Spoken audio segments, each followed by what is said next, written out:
Hello everyone, आप सभी का स्वागत है ओएल एक्सपर्ट पर। तो आज मैं आपसे रीजनिंग एबिलिटी में डिस्कस करने वाला हूं अर्थमेटिक रीजनिंग का एक चैप्टर है जिसका नाम है अर्थमेटिक रीजनिंग।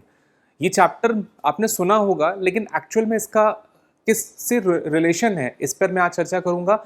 दूसरा, आपको कहीं ना कहीं लगता नहीं है कि अर्थमेटिक ये तो मैथ्स का लग रहा है, लेकिन अर्थमेटिक रीजनिंग में भी आता है, लेकिन इसमें मैथ्स का रोल होगा, बिल्कुल होगा। तो जल्दी से जानते हैं अर्थमेटिक रीजनिंग एक्चुअल में है क्या और ऐसे कैसे क्वेश्चंस होते हैं। तो जल्दी से स्टार्ट करते हैं आज का सेशन।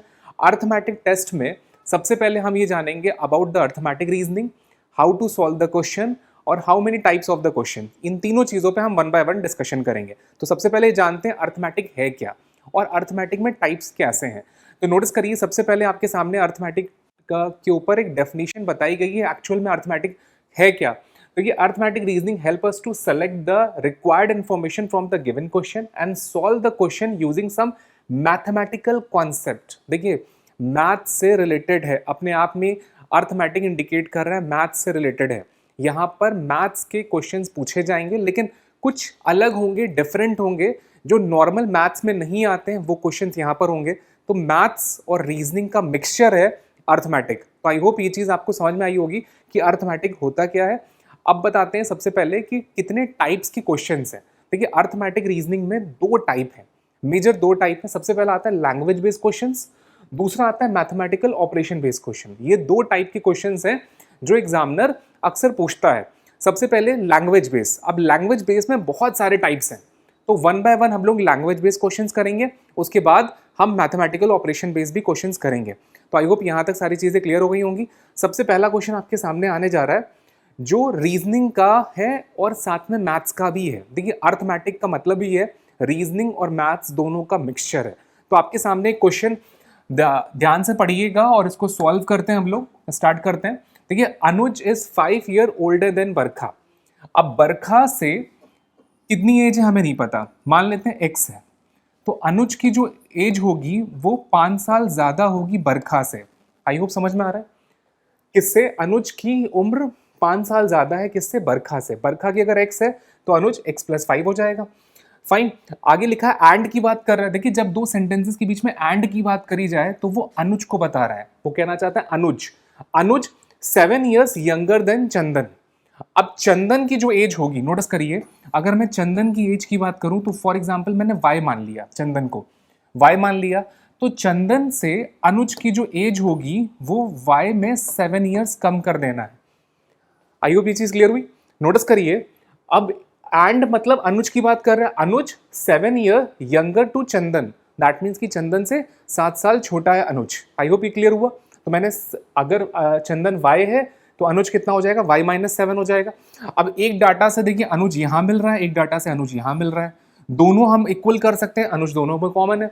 तो मैं आई होप ये चीज कर सकता हूँ कि x+5 इज इक्वल्स टू कर दूं y-7 कर दूं। आई होप ये चीज समझ में आई होगी। अगले पार्ट में मूव करते हैं। While Barkha and Dheeraj are the twins, that means कि बरखा और धीरज दोनों ट्विंस हैं, दैट मीन्स कि उनकी दोनों एज की एज बराबर होगी। तो बरखा और धीरज, धीरज के लिए मैं डी लिख लेता हूं, तो दोनों की एज हमारी एक्स हो गई। अब क्वेश्चन ने मुझसे क्या पूछा है, फाइनली हम क्वेश्चन के ऊपर आ गए। How many years older is Chandan to Dheeraj. Chandan Dheeraj से कितने साल बड़ा है? अब नोटिस करिए, चंदन की उम्र y में है और धीरज की उम्र x में है। मुझे ये जानना है y x से कितना बड़ा है। तो नेचुरल सी बात है, मैं इस 7 को अगर इधर मूव कर दूं तो नोटिस करना x+5+7 आ जाएगा। ये -7 इस साइड आ जाएगा, तो वैल्यू कितनी निकल कर आएगी? x+12 निकल आई। तो y की जो वैल्यू हमारे सामने आ रही है वो आपके सामने है कि y इज x+12। तो दैट मीन्स कि चंदन धीरज से 12 साल बड़ा है। क्यों ऐसा मैं कह रहा हूं? क्योंकि धीरज की उम्र x है और x में मुझे 12 जोड़ना पड़ा, तब वो चंदन के बराबर हो रहा है। तो नेचुरल सी बात है, चंदन बड़ा हुआ, तो चंदन धीरज से 12 साल बड़ा है। आई होप हम लोग का क्वेश्चन का आंसर आ चुका है। तो 12 is the right answer. Answer क्या होगा? 12। बहुत बढ़िया क्वेश्चन है। इसमें रीजनिंग का भी यूज है, मैथ्स का भी यूज है, दोनों का कॉम्बिनेशन है। दैट्स वाई अर्थमेटिक रीजनिंग कहलाती है। तो आपने आई होप समझा होगा कि एक्चुअल में अर्थमेटिक रीजनिंग है क्या और क्वेश्चन किस तरह से हमें सॉल्व आउट करना होता है। तो आपके सामने पूरा एक क्वेश्चन सॉल्व हो चुका है, चलते नेक्स्ट क्वेश्चन के ऊपर, देखते हैं अगला क्वेश्चन कौन सा होने जा रहा है। चलिए नेक्स्ट क्वेश्चन आ चुका है आपके सामने, तो बहुत ध्यान से इसको रीड करिए क्वेश्चन को और उसके बाद स्टार्ट करते हैं। क्वेश्चन कह रहा है, in an examination a student score 4 marks for every correct answer and loss 1 marks for every wrong answer. अगर एक सही हो रहा है तो 4 मार्क्स मिल रहे हैं और अगर गलत हो रहा है तो 1 मार्क्स आपका कट जाएगा। If he attempt all 60 questions, अगर वो सारे क्वेश्चन अटेम्प्ट कर लेता है, नोटिस करिए सारे के सारे क्वेश्चन अटेम्प्ट कर लेता है, दैट मीन 60 के 60 अटेम्प्ट हो रहे हैं, secure the 130 marks, the number of question he attempt correctly, ये पूछा गया है। नोटिस करिए या तो वो सही करेगा या तो वो गलत करेगा, क्योंकि उसने सारे के सारे क्वेश्चंस कर रखे हैं ना। अगर करे होते तो सिचुएशन अलग होती, लेकिन अगर उसने सारे क्वेश्चन कर रखे हैं तो या तो सही होगा या तो गलत होगा। मान लेते हैं कि जो उसके सही क्वेश्चन है उनका नंबर है x, और मान लेते हैं जो उसके गलत क्वेश्चन है उनका नंबर है y। सही क्वेश्चंस कितने हैं, वो x क्वेश्चन है, और जो गलत क्वेश्चन है उनका नंबर कितना है, y। दोनों की संख्या मैंने आपके सामने लिख दी। देखिए टोटल आपके पास 60 क्वेश्चन है, तो ये इस बात को इंडिकेट कर रहा है कि x plus y is equal to 60 होगा, कंफर्म है, क्योंकि इन दोनों को मैं अगर मैं ऐड कर दूं तो दोनों वैल्यू कितना सम होगा, 60 होगा, कंफर्म है। अब नोटिस करना, अगर उसको 130 मार्क्स मिले हैं तो सही क्वेश्चन कितने थे, x थे, और एक क्वेश्चन सही करने पर उसको 4 स्कोर मिल रहा था, तो दैट मीन्स कि 4x, 4 इंटू एक्स मैंने लिख लिया, क्योंकि अगर एक क्वेश्चन सही हो रहा है दैट मीन्स कि 4 को x से मल्टीप्लाई कर दो तो उतने नंबर उसको मिलने चाहिए सही होने पर। लेकिन नोटिस करना यहाँ प्लस नहीं आएगा, यहाँ बीच में क्या आएगा, माइनस आएगा। ऐसा क्यों, क्योंकि अब इसमें से जो आपने गलत करे हैं वो नंबर माइनस हो जाएंगे। तब गलत कितने हैं, 1 मार्क्स गलत का है, और y क्वेश्चन आपके गलत है, तो 1 इंटू वाई अब इज इक्वल टू कितना आएगा, 130 आएगा। आई होप समझ में आ रहा होगा। दोनों चीजें आपको दे दी मैंने, 2 इक्वेशन दे दी। अब दोनों इक्वेशंस में आपसे पूछा गया है number of questions attempt correctly, that means कि उसने हमसे एग्जामिनर ने ये संख्या x की संख्या पूछी है कि जो सही क्वेश्चन है उनकी संख्या बताइए। तो बहुत इजी क्वेश्चन हो गया आपके सामने। देखिए यहां पर अगर मैं दोनों इक्वेशंस को ऐड ऑन कर दूं, ऐड ऑन करूंगा तो नोटिस करिए ये y इस y से कैंसिल हो जाएगा, और यहां पर x 4x से ऐड होकर कितना बना देगा, 5x हो गया, इज इक्वल्स टू में अगर मैं इसको देखूं तो ये कितना हो जाएगा हमारा 60, 190 हो जाएगा, तो 5x इज इक्वल्स टू 190 बन जाएगा। अब 5x का अगर मैं यहां पे लिख दे रहा हूं 5x इज इक्वल्स टू 190 है, तो x की वैल्यू क्या होगी, मैं इसको 5 से डिवाइड कर लेता हूं, 5 3 जा 4, 5 8 जा, तो वैल्यू कितनी आई, 38। तो हमारे पास 38 क्वेश्चन सही थे, तो कितना, 38 इज द राइट आंसर। 38 हमारे सही हैं, और टोटल 60 में से अगर हम मुझसे पूछे गलत कितने हैं, तो नेचुरल सी बात है 22 क्वेश्चन हमारे गलत हैं, तो 60 में से 38 हमारे सही हैं, 22 गलत है। आपके पास आंसर आ चुका है, 38 is right and 1 is wrong. I hope question समझ में आया होगा। रीजनिंग और मैथ्स का दोनों का कॉम्बो क्वेश्चन है, ये टोटल मैथ्स का भी नहीं है और ये टोटल रीजनिंग भी नहीं है, इसीलिए इसको अर्थमेटिक रीजनिंग बोला जाता है, arithmetic reasoning. I hope question समझ में आया होगा। क्वेश्चन इंटरेस्टिंग है और एक कई बार एग्जाम में पूछा जा चुका है। तो चलते हैं नेक्स्ट क्वेश्चन पे, देखते हैं अगला क्वेश्चन कौन सा होने जा रहा है। अगला क्वेश्चन आपकी स्क्रीन पर आ चुका है, बहुत ध्यान से इसको रीड करिए और उसके बाद सॉल्व करते हैं आप लोग। बहुत ध्यान से समझना है क्वेश्चन क्या कह रहा है। There are some benches in the classroom, if 4 student sit on each bench. अब नोटिस करिए कुछ बेंचेस हैं, कुछ बेंचेस हैं, कितनी बेंचेस हैं हमें नहीं पता, तो हमने मान लिया कि हमारे पास नंबर ऑफ बेंचेस कितनी है, उनका नंबर है x। अब नोटिस करिए हमने बेंच की संख्या कितनी ले ली, x ले ली। हमें यहां पर अजम्पशन लेना ही पड़ेगा, अगर नहीं लेंगे तो क्वेश्चन सॉल्व करने में प्रॉब्लम होगी, ध्यान रखिएगा। अब देखिए अगर मेरे पास x बेंचेस हैं तो 4 students seat on each bench, तो अगर 4 लोग एक बेंच पे बैठते हैं, नोटिस करिएगा, तो देन 3 बेंचेस आर लेफ्ट, तो 3 बेंच हमारी रह जाती हैं। नोटिस करिए अगर मैं इसमें 3 कम कर दूं, 3 बेंच हटा दूं, तो यहां पे बेंच कितनी बचेंगी, x माइनस 3। नोटिस करिए अगर मेरे पास टोटल x बेंच हैं और अगर मैं 3 बेंच हटा रहा हूं तो मेरे पास करंट में बेंचेस कितनी हैं, x minus 3, x minus 3 benches हुई। नोटिस करिए मैंने 3 बेंचेस हटा दी, अच्छी बात है। अब मेरे पास x माइनस 3 बेंचेस हैं और हर बेंच पे कितने लोग बैठ रहे हैं, 4, तो मैं इसको 4 से मल्टीप्लाई कर सकता हूं। आई होप समझ में आया होगा। नोटिस करिए हमारे पास टोटल x बेंच है, अगर एग्जामिनर कह रहा है कि हर बेंच पर 4 लोग बैठ रहे हैं तो हमारे पास 3 बेंच बच जाती हैं, तो मैंने क्या करा, 3 बेंच हटा दी, अब नोटिस करिए ये हमारे पास बेंच थी जो हमने हटा दिया x में से, और अगर मैंने 3 हटा दिया तो यहां पे भी तो x-3 करूंगा, तो मेरे पास x-3 बेंचेस हैं। अब इस x-3 बेंचेस पर हर बेंच पर 4 लोग बैठ रहे हैं, तो मैंने 4 से मल्टीप्लाई कर दिया। ये हमारे पास टोटल क्या आ जाएगा, स्टूडेंट्स की संख्या आ जाएगी। दैट मीन्स कि हमारे पास टोटल स्टूडेंट कितने हैं, 4 मल्टीप्लाई ब्रैकेट में x-3, इतने स्टूडेंट्स हमारे पास हैं, ये कंफर्म है, दैट्स व्हाई। तो पहले कैलकुलेशन से हमें ये मिल गया, 3 बेंचेस हमने रिमूव कर दी। आई होप ये समझ में आया होगा आपको। नेक्स्ट पार्ट में मूव करते हैं। अब नोटिस करिए, however if 3 student sit on each bench, अगर हर बेंच पे 3 लोग बैठ रहे हैं, तो नोटिस करिए बेंच कितनी x है, तो 3x हो जाएंगे हमारे पास, 3 इंटू, अब नोटिस करिए यहां पे हमें क्या करना है, 3 को x के साथ मल्टीप्लाई करना है, 3 को x के साथ हमें मल्टीप्लाई करना है। किसको करना है, फिर से समझिएगा, यहां पे हमें क्या करना है, 3 को x के साथ मल्टीप्लाई करना है। तो मैंने 3 को x के साथ मल्टीप्लाई कर दिया। क्यों करा, if 3 student sit on each bench, अगर हर बेंच पे 3 लोग बैठ रहे हैं तो 3 इंटू एक्स। नोटिस करिए, तो 3 स्टूडेंट्स आर लेफ्ट, तो 3 स्टूडेंट हमारे बच जाते हैं। अब इसको अगर मैं काउंट कर लूं तो ये भी हमारा क्या है, एक्चुअल में टोटल नंबर ऑफ स्टूडेंट्स हैं, टोटल नंबर ऑफ स्टूडेंट्स है। लेकिन सबसे बड़ा इशू ये हो रहा है कि दोनों में ही हमें ये तो पता ही नहीं है एक्चुअल में कि स्टूडेंट्स हैं कितने, क्योंकि x की वैल्यू हमें यहां भी नहीं पता, यहां भी नहीं पता, दोनों में ही x की वैल्यू हमें नहीं पता। अगर हमें x की वैल्यू मिल जाती है, लेकिन नोटिस करिए दोनों वैल्यू इक्विवेलेंट होंगी, ये कंफर्म है, दोनों इक्विवेलेंट होंगी, तो हम एक काम करते हैं, दोनों के इक्वेशन को इक्वल कर देते हैं। ये वाली जो पहली वाली वैल्यू है इक्वेशन नंबर 1 से, और जो इक्वेशन नंबर 2 से हमें मिल रहा है, दोनों इक्विवेलेंट होंगी, क्योंकि यहां पर भी टोटल नंबर ऑफ स्टूडेंट्स आ रहे हैं, फाइन, और यहां पर भी जो मैं निकाल रहा हूं वो भी टोटल नंबर ऑफ स्टूडेंट्स है।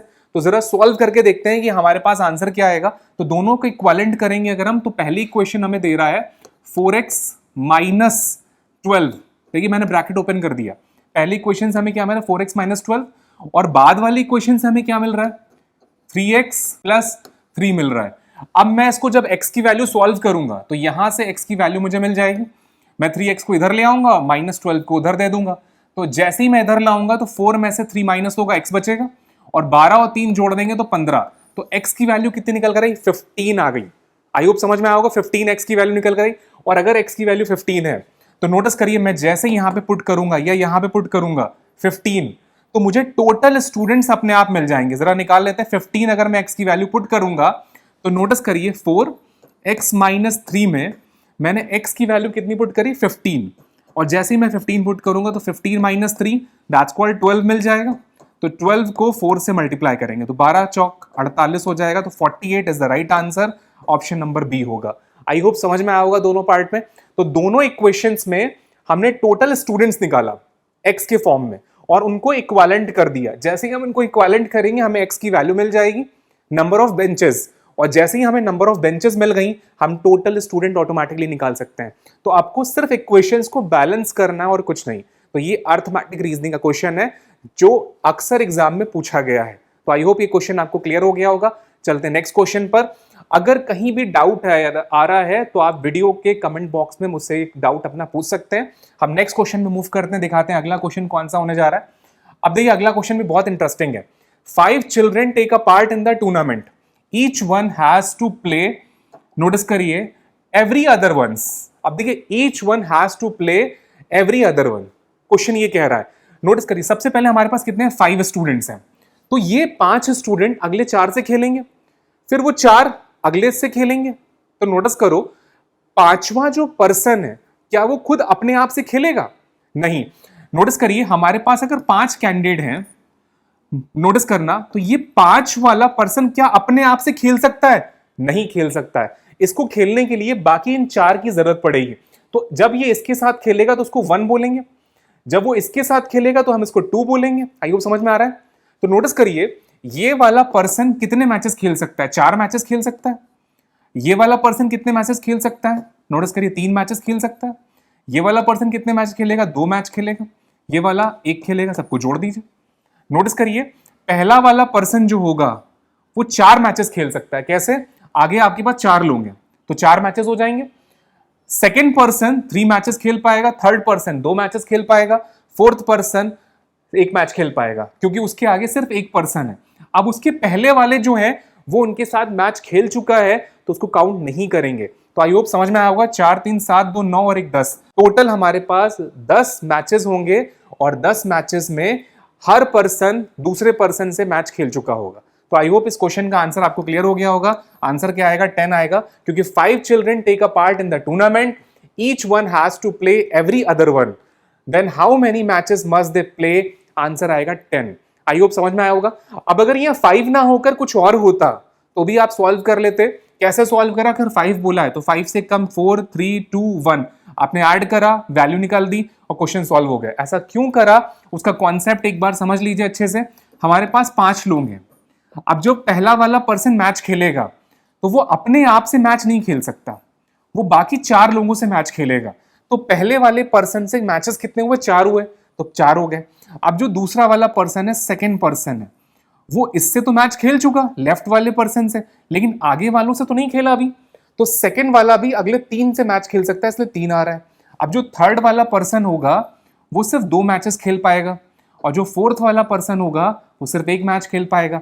फिफ्थ वाला पर्सन अब किसी और से नहीं खेल पाएगा, बाकी सबसे खेल चुका है। तो आई होप समझ में आएगा 4 3 2 1 कैसे बना।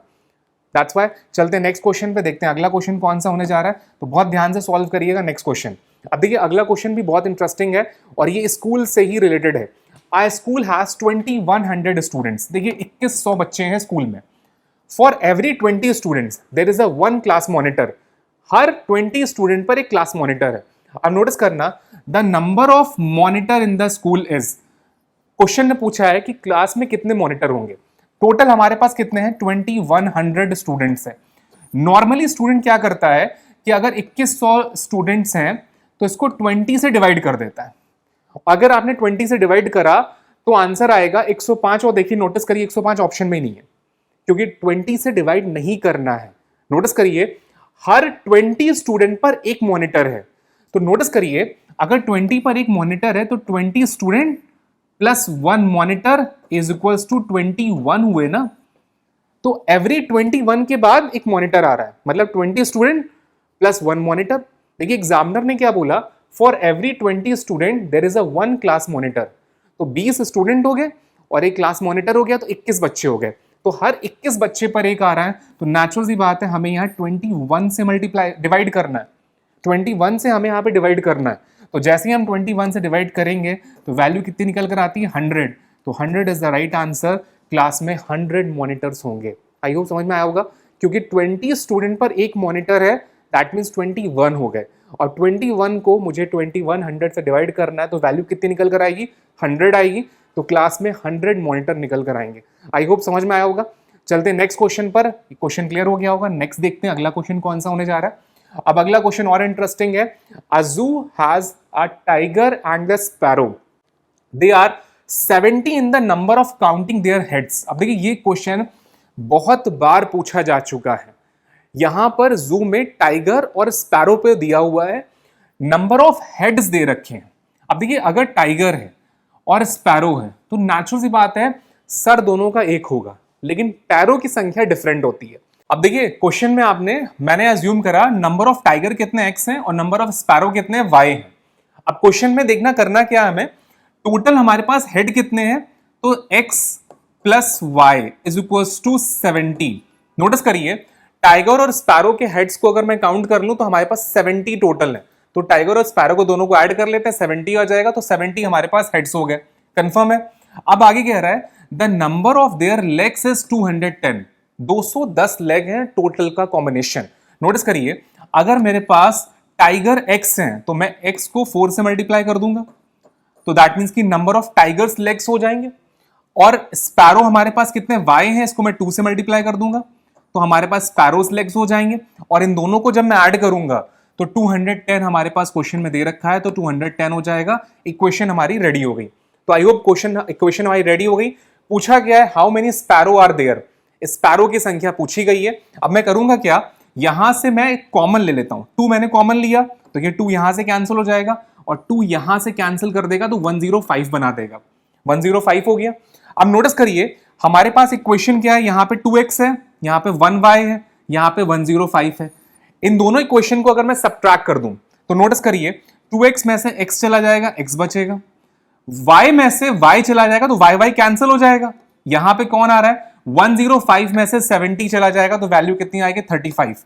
अब ये बताइए कि अगर x की वैल्यू 35 है और इस इक्वेशन में मैं जैसे ही x की वैल्यू पुट करूंगा मुझे y मिल जाएगा, तो y की वैल्यू कितनी होगी, 70 माइनस 35, तो y कितना निकल कर आया, 35।